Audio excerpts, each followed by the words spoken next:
মৌর্য বংশের প্রথম সম্রাট বা প্রতিষ্ঠাতা ছিলেন কে? উত্তর চন্দ্রগুপ্ত মৌর্য।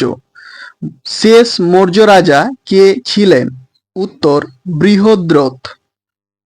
মৌর্যদের ধর্ম কি ছিল?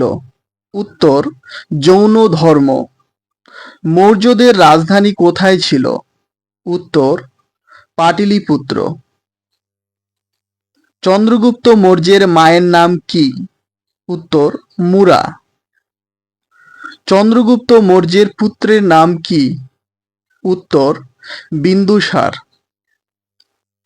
চন্দ্রগুপ্ত মৌর্যের প্রধান পরামর্শদাতা কে ছিলেন? উত্তর কৌটিল্য। চন্দ্রগুপ্ত মৌর্যের স্ত্রীর নাম কি? উত্তর দুর্ধরা। মৌর্য যুগে কোন মুদ্রা প্রচলিত ছিল? উত্তর পানা। কাকে ইন্ডিয়ান ম্যাচিভেলি বলা হয়? উত্তর কৌটিল্য।